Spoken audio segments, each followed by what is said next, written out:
Managing Director of the Australian Warship Systems Consortium, Dr. Bill Peterson, was in Newcastle to address a meeting of the Royal Australian Institute of Public Administration. The successful tender for the 12 frigates will not be announced until mid-next year, but already Dr. Peterson is quietly confident they will be built in Newcastle. Well, we've had indications that that we're running at least equal to the competition, but our perception is that we're considerably ahead of the competition in the state-of-the-art. The reason for that optimism is the frigates themselves. According to Dr. Peterson, the Dutch-designed ship, chosen by AWS, is years ahead of its German equivalent, opted for by the Victorian AMEC Consortium, a view which he says is shared by many high-ranking Australian naval officers. To make their case, AWS has prepared a video which it says clearly demonstrates the supremacy of the Dutch ship. For legal reasons, however, the consortium says Australian Warship Systems would like to stress that an embargo rests on the sensitive information which forms part of this presentation. What the consortium will say is that the German frigate has already been rejected by a number of other navies. It's been rejected time and again. Some of the highest praise for the AWS choice comes from the Dutch Navy. Several Dutch warships are in Australia for the naval salute, and high-ranking officers travelled to Newcastle today to inspect Carrington slipways and the State dockyard and came away impressed. I think looking in general at the infrastructure here, the heavy industry, I'm completely convinced that you can build ships the size of frigates and frigates especially. I've also been to Carrington and I'm here on the State dockyard, and the infrastructure really looks super.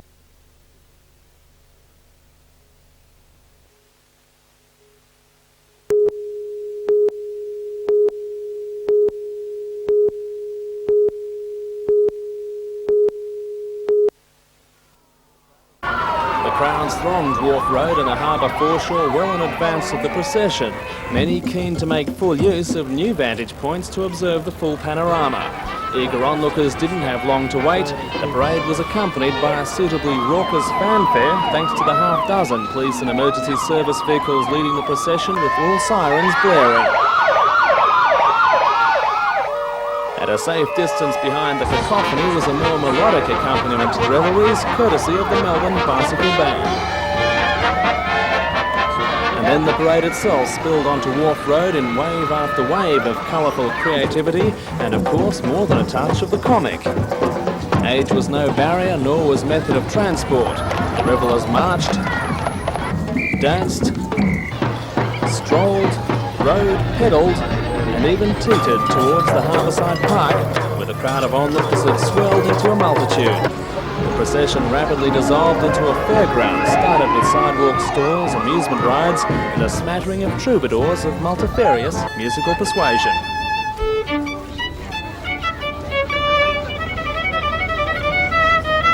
There's no people like show people, they don't run out of doors. Matara is constantly at the mercy of the elements, but any fears that this biggest day of the festival would be marred quickly disappeared as the milling crowds settled down to soak up the sun. For many, strolling along the foreshore was an attraction in itself. For others, especially the youngsters, the entertainment had to be more energetic. The fun continued throughout the afternoon with a concert in the Customs House forecourt from 4 o'clock, outlining Australia's musical history over the past 200 years. The festival will close this evening with a mammoth fireworks display.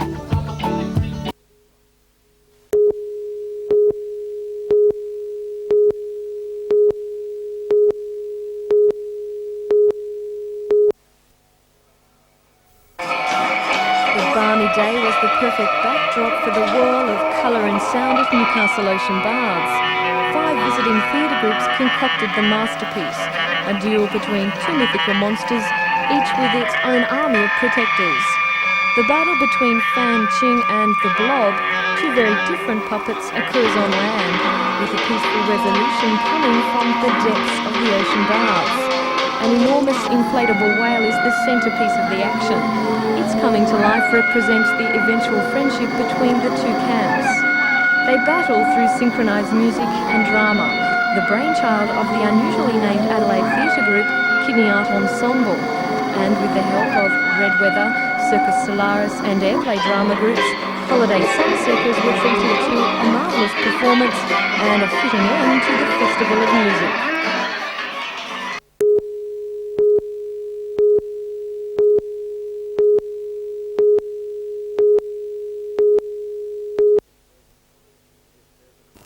If there's an art to making Christmas puddings, then Dawn Hodgett is a master. Dawn's been making Christmas puddings by the thousand for 17 years, but she's never made anything quite like this. The 30-kilogram monster was made to order for a department store in Adelaide looking for an eye-catching Christmas idea. What was your first thought when they said they wanted it to be 30 kilos?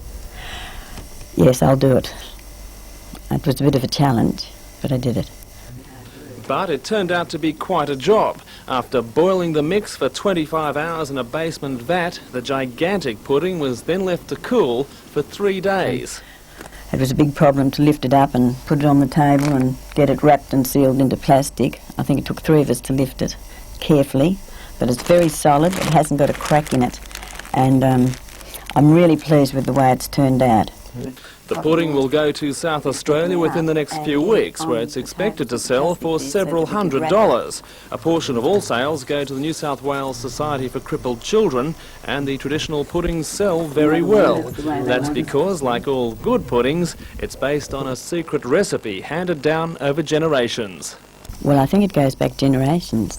I can't really tell you, but I know it's a prize-winning recipe, and it really has been a success right from the start. And where do you keep it? In the safe. I'm not going to show you where the safe is.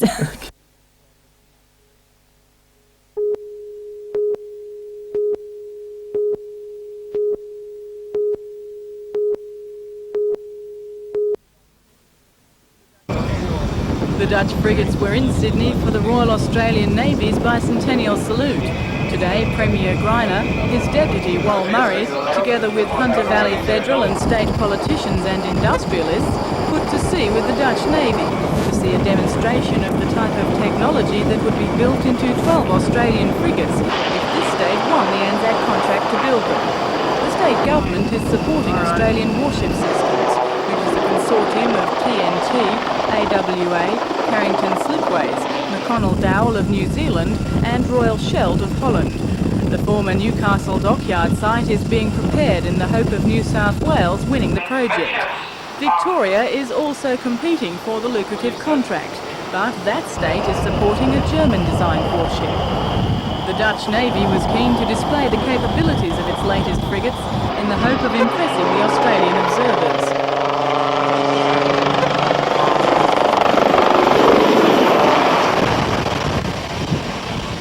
Newcastle is bidding strongly for the $5 billion contract after losing to South Australia in the quest to build replacement submarines for the Royal Australian Navy.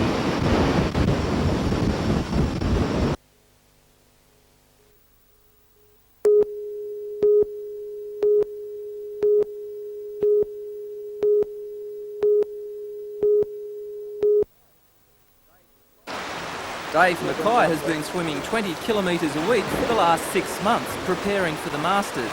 11 years ago, Dave was the Queensland Open champion for the 50 metres freestyle, and he'll be trying to regain the glory of days gone by in Brisbane. Competing in the 25 to 29 years bracket, he has entered 6 events in backstroke, freestyle and butterfly. Aren't you getting too old for this? Oh mate, I'm one of the youngest competing. The oldest is 90 years old, a lady from Sydney, so I think I've got plenty of life left in me yet. Wouldn't it be easier just sitting and reading the news? No, I don't think so. I like being fit, always have since I was a kid, and I think swimming's the best way, and I really love the sport. But one of the speedsters of the Masters, which has attracted 3,700 swimmers worldwide, will be 71-year-old Les Campbell from Adamstown Heights. Les has been swimming seriously for the last 4 years after a 40-year break, and with 2 artificial hips, the world record holder in the 200 butterfly for the 70 to 74-year-olds is expected to break his own record in Brisbane.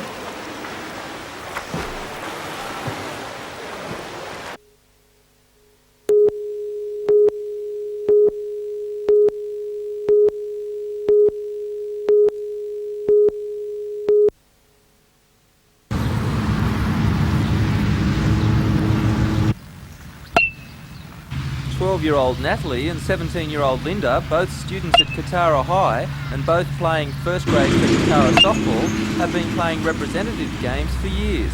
In the last 3 seasons, Linda has played under 16, under 19 and open softball for the state. She has also played in an Australian youth team. Natalie has competed in 2 state primary school teams. Both girls have played in America.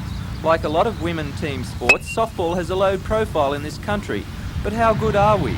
We rank in the top 10. I mean, we came 4th in the Youth World Series in last July, and we put in a really good performance over there. Both girls are hard at work for next year's Nationals. Natalie's under-16 competition, which also includes Sue Fairhurst from Muswellbrook, is from the 15th to the 22nd of January in Perth. The Open team plays in Melbourne from the 7th to the 16th of January. Meanwhile, Linda, who is studying for her high school certificate, is facing a tempting offer of a university scholarship in Oklahoma in America. If I decide to go over, they'll be paying for my schooling and I'll just be playing softball with the college team. Well, that sounds like a big thrill. Are you going to take it on? I don't know, I'm still deciding.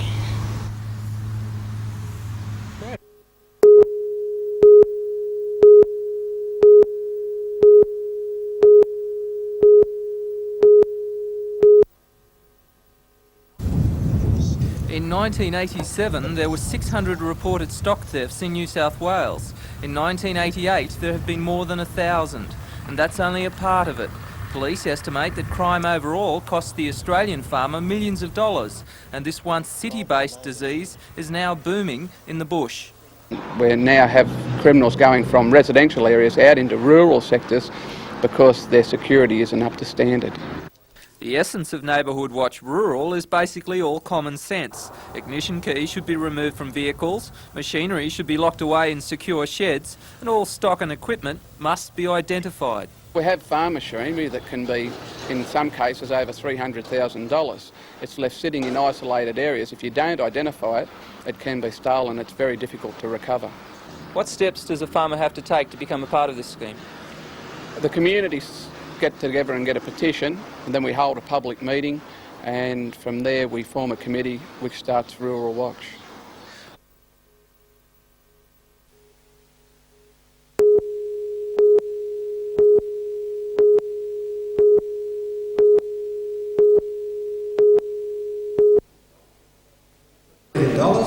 But we should continue with that, and so that people are overall able to achieve. Have to be faced up to if we're going to achieve a comprehensive retirement goal. There is a benchmark. At the moment, the benchmark is $25% a year on the age pension. We are spending in relation to tax concession. What our programs are about for sole parents, those in greatest need should receive assistance. People receive this superannuation, receive relatively small amounts of money.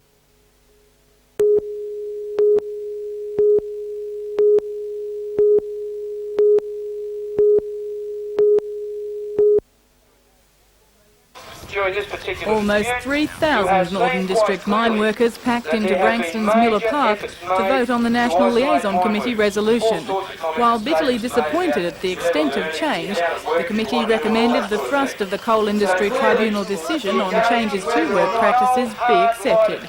Changes include the introduction of 7-day rosters and extended shifts. Miners' Federation President John Maitland also called for a vote of acceptance, saying the issue could get out of hand as miners taking industrial action could find themselves locked out and ultimately faced with the same set of conditions. Division within the ranks soon became obvious. The vote was cast, with miners moving to opposite ends of the park for counting. And when all was done, all those mates, the NLC resolution is 1,230, those against 1,366.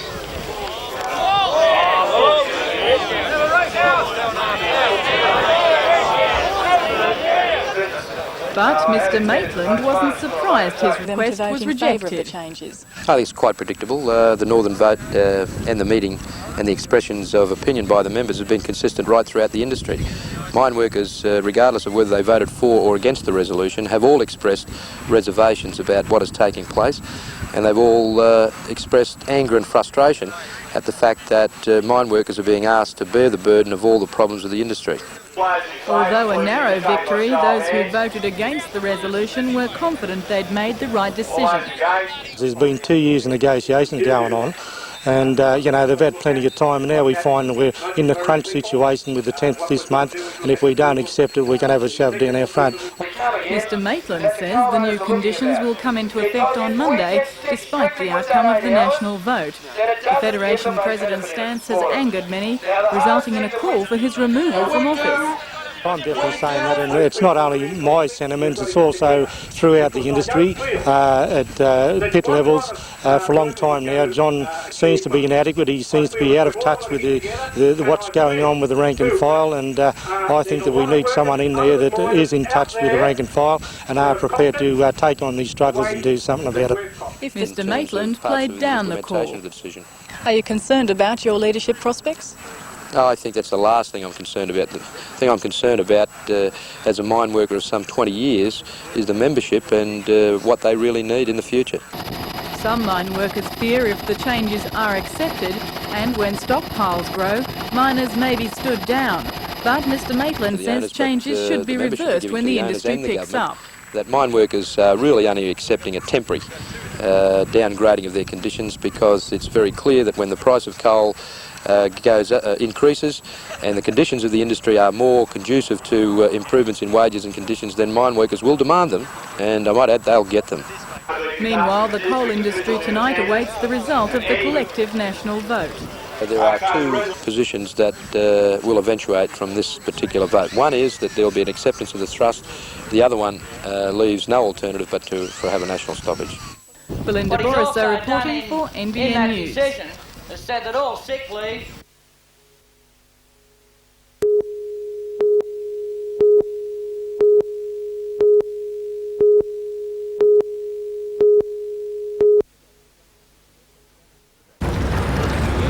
The day started with a tour of Carrington Slipways at Tomago. The company has just started building the replacement Antarctic supply vessel for the federal government. Carrington Slipways also forms an integral part of the AWS consortium, bidding for the 8 frigates the Navy wants to build in Australia. Union representatives who met the Prime Minister during his inspection were quick to take up the chance to push Newcastle's case. Bob, going very well. Good, very good. We get the frigates over better. Aye. Bob Hawke looked like he was on the election trail for most of today, and when speaking with the workers after talks with management, pushed a familiar line. A line which has been the hallmark of his time in office. That is that the trade union movement is to be prepared to cooperate with management, and management in its turn has to understand the nature of the trade union movement and be prepared to work with it.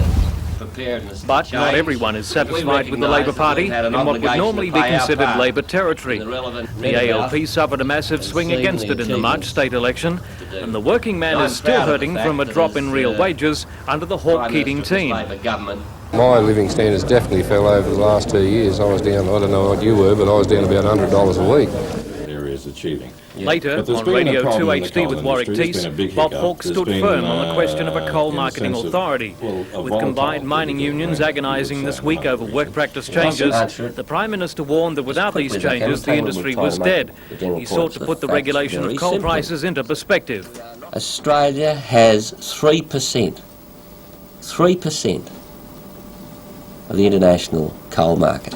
Now, anyone who tries to delude their membership that with 3% of the international market in coal that we can determine the price is deluding themselves and deluding their membership. That had a lot to do that they were saying, because I had another call the other day saying, oh, you know what, we've we voted in a referendum no. I'm very, very confident that we're in a position where we've got 2 good consortium.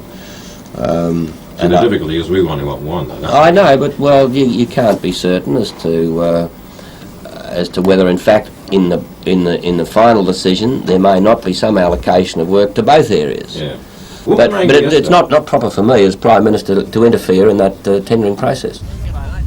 After lunch, it was a chance to meet the people on the harbour foreshore. Despite being one of the nation's most popular Prime Ministers ever, less than 100 people took the opportunity to meet the man face to face.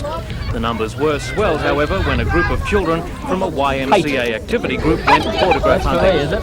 But it was an emotional moment when Mr Hawke met former Lord Mayor Joy Cummings. Mrs Cummings was the driving force behind the Foreshore project. Millions of them. You reckon you do all right with a hot dog stand and an ice cream? But the big announcement was saved for last, when the Prime Minister visited Gninnin's in Broadmeadow. The company put its impressive and modern workshop on display, the politicians meeting freely with the workers on the job. After a brief look at the showpiece Tangara, the PM went on to announce a $30 million contract to build 14 trains for the Australian National Railway. The diesel-electric locomotives will travel at 140 kilometres an hour between Adelaide and Kalgoorlie, pulling both freight and passenger trains.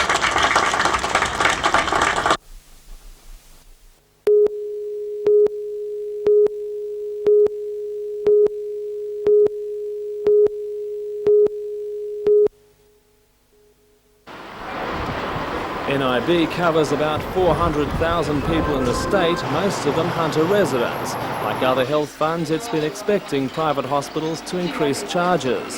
The Private Hospitals Association of Australia recommended increases from the 1st of this month as a result of rising costs in wages and occupational superannuation for nursing staff and other professionals. NIB manager Colin Rogers says health funds had no choice but to cover the difference. We may not have agreed in totality with the amount of fee increases, but we've increased our benefits to a level which we feel is appropriate to cover our members. The new schedule offers, among other things, up to $370 for daily accommodation from 1 to 14 days for advanced surgical cases, an increase of up to $30 a day. $330 for surgical cases from 1 to 14 days, an increase of up to $20, and benefits of up to $1,000 for intensive care, up about $50. Similar moves being made by other major health funds, and the New South Wales Health Funds Association predicts inevitable increases in contribution rates. But Colin Rogers says that is still some time away. Contribution increases is not something we've decided to move at this stage. We'll be keeping it under review, but our main concern was to keep our members covered from October 1, and we've done that, we believe. Do you see other increases?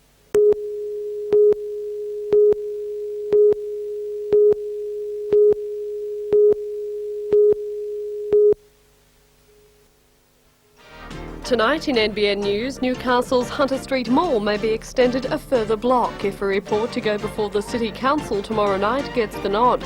The extension will not only mean a bigger, better environment for shoppers, but will ensure Newcastle's historic soldiers' monument of a permanent home. For all the news, join us tonight at 6.